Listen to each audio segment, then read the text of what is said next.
So guys, जैसा कि हमने पिछले एपिसोड में देखा कि युवाओं वुतोंग के साथ मिलकर शाओ याओ से लड़ रहा था। दोनों बचकर भागने की कोशिश कर रहे थे, पर शाओ याओ ने उन्हें पकड़ लिया और वुतोंग को बचाने के चक्कर में युवाओ बुरी तरह से घायल हो गया। फिर अब हम तियान रेन को देखते हैं। वो जूजी से कहता है, मुझे समझ नहीं आ रहा, पर सन मून एम्पायर के सभी ऑफिसर्स मुझे अपना वारिस चुनने के लिए कह रहे हैं, जबकि अभी मैं अपनी जिंदगी के सबसे ऊंचे मुकाम पर खड़ा हूँ और इस वक्त मेरी ताकत बहुत ही ज्यादा है। जूजी बोली, किसी को इसके बारे में नहीं पता, पर आप बीमार हैं। शायद सबको आपकी बीमारी के बारे में पता चल गया और इसी डर से वो आपको दूसरा वारिस चुनने के लिए कह रहे हैं। तियान रेन कहता है, तुम्हारे अलावा मेरी बीमारी के बारे में किसी को नहीं पता, और जहाँ तक मुझे लगता है कि तुम कभी किसी को मेरी कमजोरी के बारे में नहीं बताओगी, यानी किसी को मेरी बीमारी के बारे में पता नहीं चला। वो सिर्फ चाहते हैं कि मैं जल्दी तुम्हारे साथ मिलकर एक बच्चा पैदा करूं। वो जूजी को एक इंजेक्शन दिखाता है जिसके अंदर तियान रेन का जेनेटिक्स मौजूद थे। वो बोला, तुम्हें मेरे जेनेटिक्स को अपने शरीर में डालना होगा ताकि जब हमारा बच्चा पैदा हो तो उसके पास ड्रैगन मार्शल सोल हो और वो आगे जाकर सन मून एम्पायर को अच्छी तरह से आगे बढ़ा सके। जूजी उससे बहुत ही ज्यादा घबरा गई। उसने कभी नहीं सोचा था कि वो तियान रेन के साथ मिलकर बच्चा पैदा करेगी, पर अब उसके पास कोई रास्ता नहीं बचा था, इसीलिए वो तियान रेन की बात मान गई। तियान रेन कहता है, तुम्हें ज्यादा कुछ सोचने की जरूरत नहीं है, मैं तुम्हें कोई दुख नहीं पहुंचाऊंगा। मैं चाहता हूं कि तुम जिस बच्चे को जन्म दो उसका बाप मैं बनूं, क्योंकि मेरे अलावा किसी के पास ये अधिकार नहीं। अभी के लिए तुम बच्चे पर ध्यान दो, तुम्हारा सब काम जनरल लिन हाई संभाल लेंगे। जूजी चुपचाप वो जेनेटिक्स इंजेक्शन लेकर अपने कमरे में आ गई। उसे समझ नहीं आ रहा था कि उसे तियान रेन के बच्चे की मां बनना चाहिए या नहीं। उसके पास युवाओं का खून भी मौजूद था और वो उसे लेकर देखने लगी। इधर हम युवाओं को उसके कमरे में बेहोश हालत में देखते हैं। अचानक उसे सपना आता है कि शाओ याओ अपने डेगर से वुतोंग पर हमला कर रहे हैं, जिससे घबराते हुए युवाओं को होश आ जाता है। खुद को अपने कमरे में देख वो बहुत ही ज्यादा हैरान था। उसे समझ नहीं आता कि आखिर वो वहाँ कैसे पहुंच गया।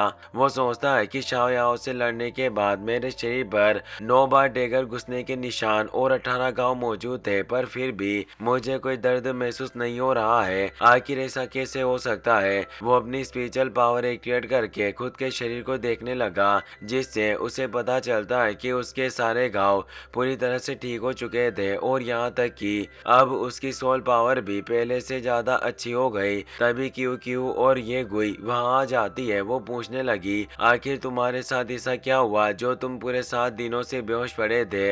ये बात सुन युवाओ हैरान रह गया, क्योंकि उसे उम्मीद नहीं थी कि वो पिछले 7 दिनों से बेहोश पड़ा है। क्यों क्यों पूछती है, तुम ड्रैगन सिटी में थे तो आखिर तुम हेवन दो सिटी में कैसे पहुंच गए, और आखिर वुतोंग ने तुम्हें इतनी जल्दी कैसे ढूंढ लिया। युआओ बोला, ये बहुत लंबी कहानी है और मैं तुम्हें बाद में इसके बारे में बताऊंगा। अभी तुम मुझे ये बताओ कि क्या वुतोंग मुझे यहाँ लेकर आई थी और इस वक्त वो कहाँ है। क्यों क्यों बताती है, वुतोंग तुम्हें यहाँ छोड़ने के बाद बिना कुछ कहे यहाँ से चली गई। उसकी हालत कुछ ठीक नहीं लग रही थी, पर उसने किसी को कुछ नहीं बताया और चुपचाप यहाँ से चली गई। युआओ मनी मन सोचने लगा, शायद मेरे 9 हमले पूरे करने के बाद शाओ याओ ने अपने वादे के मुताबिक वुतोंग को छोड़ दिया होगा और वो मुझे यहाँ छोड़कर चली गई, पर आखिर वो कहाँ जा सकती है। मुझे जल्दी उसके बारे में पता लगाना होगा।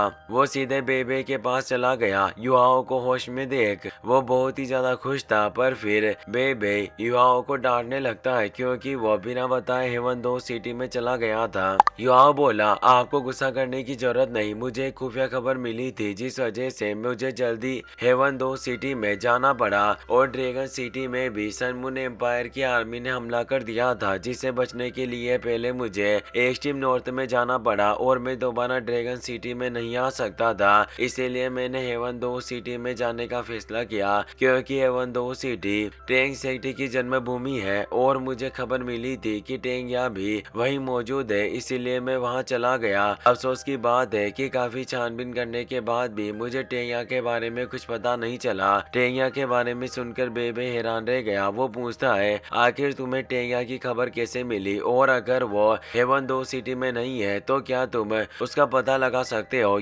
युहाओ अपनी इमिटेशन स्किल का इस्तेमाल करके बेबे को एक इविल सोल मास्टर में बदल देता है और उसने पूरी जगह को ऐसा बना दिया जैसे इविल सोल मास्टर्स का ठिकाना है। साथ ही वो डेमी प्लेन के अंदर से कुछ डेड सोल्जर्स को बाहर निकाल लेता है और युहाओ ने इविल सोल मास्टर चुयुन को भी बाहर निकाल लिया, जिसे उसने हेवन 2 सिटी में कैद किया था। आसपास के माहौल को देख चुयुन को लग रहा था कि वो होली स्पीड कल्ट में मौजूद है और युवाओं से उसके बारे में पूछने लगा। युवाओं कहता है, तुम्हें मेरे बारे में जानने का कोई हक नहीं है, तुम बस ये जान सकते हो कि मुझे लीडर जोंगली वो ने यहाँ भेजा है। जोंगली वो के बारे में सुनते ही चुयुन अपना सिर झुकाकर उसे इज्जत देने लगा।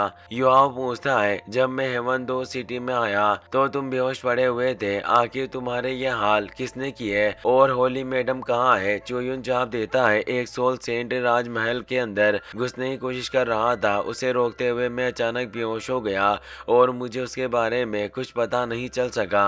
जहाँ तक रही ब्लू सिल्वर होली मैडम की, वो होली स्पीड कल्ट के हेडक्वार्टर्स में मौजूद है। युहाओ दूसरी होली मैडम यानी शियाओ ताओ के बारे में पूछने लगा। चुयुन हैरानी से कहता है, इविल फायर होली मैडम तो ब्रेक थ्रू करने वाली थी और उनकी मार्शल सोल स्टेबल नहीं थी, इसीलिए ग्रैंड लीडर ने खुद उन्हें अपने पास रखा। क्या आप इस बारे में नहीं जानते?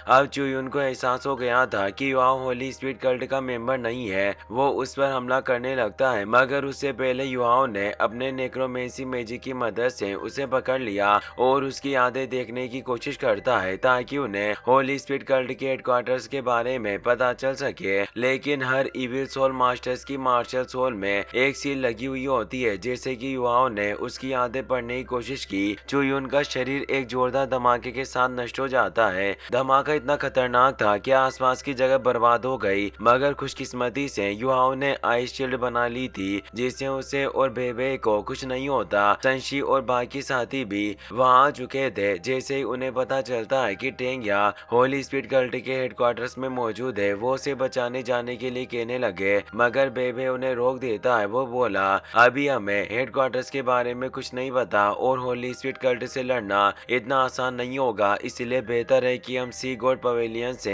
इसकी बात करें। वो तुरंत युवाओं को लेकर एल्डर जुआन के पास चला जाता है और उन्हें टेंग्या के बारे में बता देता है। टेंग्या के बारे में सुनकर एल्डर जुआन काफी खुश थे। वो कहते हैं, तुम्हें फिक्र करने की जरूरत नहीं, कुछ भी हो जाए पर हम टेंग्या को बचा कर रहेंगे। मैं यून जी और शियाओ जे को तुम्हारे साथ भेजूंगा, दोनों हाइपर डूलो के रहते तुम्हें टेंग्या को बचाने में ज्यादा परेशानी नहीं होगी। ये बात सुनकर दोनों बहुत ही ज्यादा खुश थे और एल्डर जुआन का शुक्रिया अदा करते हैं। युवाओं पूछने लगा, जब वुतोंग मुझे लेकर आई तो उसकी हालत कैसी थी और जाने से पहले उसने कुछ बताया कि वो कहाँ जा रही है और वापस कब आएगी। उसने मेरी काफी मदद की है और मैं उसका शुक्रिया अदा करना चाहता हूँ। एल्डर जुआन बोले, जब वुतोंग तुम्हें लेकर आई तो मानसिक रूप से परेशान लग रही थी, जैसे उसके दिमाग में कुछ चल रहा हो। उसने मुझसे कहा था कि वो कल्टिवेशन करने के लिए जा रही है और कुछ वक्त तक कोई उसे परेशान न करे। मैं ये भी नहीं जानता कि वो कल्टिवेशन करने के लिए कहाँ गई है। वो तुम्हारी तरह काफी टैलेंटेड है और मैं चाहता हूँ कि कल्टिवेशन के बाद उसे आगे बढ़ने का मौका मिले। युवाओं को कुछ समझ में नहीं आ रहा था कि आखिर वो शाओ याओ के चंगुल से कैसे बच गया, इसीलिए वो अकेले में जाकर तियानमेंग, स्नो इम्प्रेस और बिंगमिंग से इसके बारे में पूछता है। तियानमेंग बोला, जब डेगर के आखिरी हमले के बाद तुम बेहोश हो चुके थे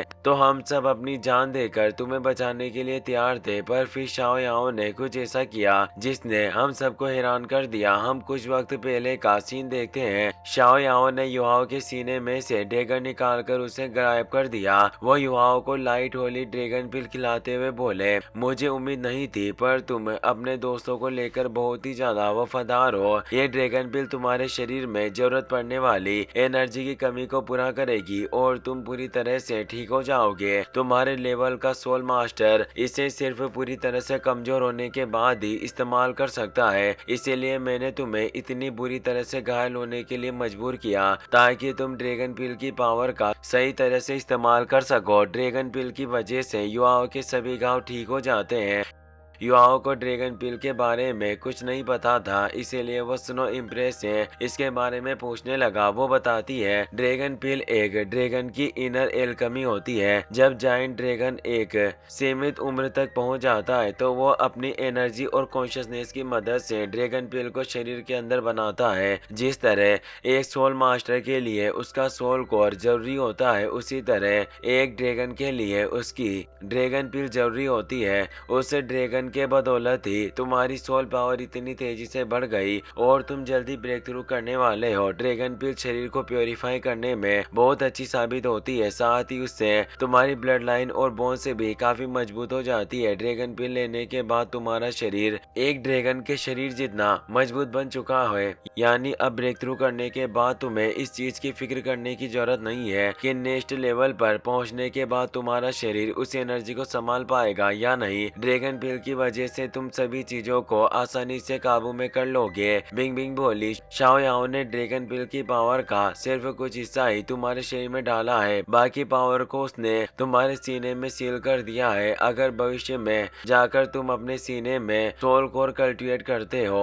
तो ड्रैगन पील की बाकी पावर भी तुम्हारे शरीर में फैल जाएगी और इससे तुम्हें बहुत ही ज्यादा फायदा होगा। स्नो इम्प्रेस बताती है तुम ड्रैगन पील की पावर का अंदाजा इस बात से लगा सकते हो कि इसकी सोल एनर्जी जुआन आइस एसेंस से भी बहुत ही ज्यादा खास है। इससे तुम्हारी मार्शल सोल बॉडी को बहुत फायदा होगा। तुम्हारा टैलेंट देखकर मैं यकीन के साथ कह सकती हूँ कि भविष्य में जाकर तुम अपना सेकंड सोल को सीने में बना सकते हो और इससे तुम्हें ड्रैगन पील की पूरी पावर मिल जाएगी। इस तरह तुम्हारे शरीर के साथ तुम्हारा आध्यात्मिक सागर भी ड्रैगन की तरह विशाल और मजबूत बन जाएगा। अगर आगे जाकर ना चाहते हुए भी तुम्हें दैत्यान से लड़ना पड़े तो तुम उसका मुकाबला कर सकोगे। ये सब बातें सुनकर युवाओं बहुत ही ज्यादा हैरान था। उसे समझ नहीं आ रहा था कि आखिर जो शाओ याओ उसे मारने के पीछे पड़े हुए थे अब वो उसकी मदद क्यों कर रहे हैं। फिर हम कुछ वक्त पहले का सीन देखते हैं। युवाओं को ड्रैगन पील खिलाने के बाद शाओ याओ बोले तुम्हारी ताकत देखने के बाद मैं तुम्हें ड्रैगन पील नहीं खिलाने वाला था, पर मैंने ब्रदर मुझसे वादा किया है तो आखिर मैं कैसे पीछे हट सकता हूँ। मैं शिशुई को नहीं रोक पाया और ना ही कभी रोक सकूंगा।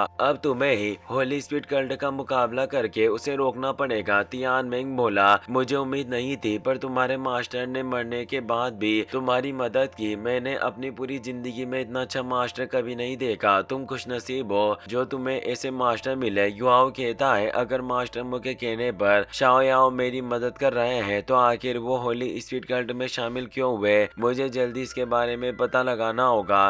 स्नो इम्प्रेस बोली इस वक्त तुम्हें इन सब चीजों को छोड़कर स्नो बेयर किंग जियो बाई को वापस लेकर आना होगा। जैसे ही शाओ याओ तुम्हें हेवन दो सिटी से दूर ले गए, जियो बाई तुम्हारी खुशबू सूंघते हुए तुम्हारे पीछे आ गया और इस वक्त वो श्रेक सिटी के जंगलों में घूम रहा है। युआओ बिना वक्त गवाए उसे ढूंढने के लिए जंगल में चला गया। जियो बाई को बहुत ही ज्यादा भूख लग रही थी, इसीलिए वो नदी में कूदकर मछली पकड़ने की कोशिश करने लगा, पर अफसोस उसकी सारी मेहनत बर्बाद हो जाती है। जैसे ही उसे युवाओं के बारे में पता चलता है तो रोते हुए उसे गले लगाता है और ग्रैंडपा कहकर उससे खाना मांगने लगता है। युवाओं अपने स्टोरेज टूल के अंदर से बहुत सारा खाना निकाल कर उसे दे देता है, जिससे जियो बाई बहुत ही ज्यादा खुश हो जाता है। इसी के साथ ये एपिसोड यही खत्म हो जाता है।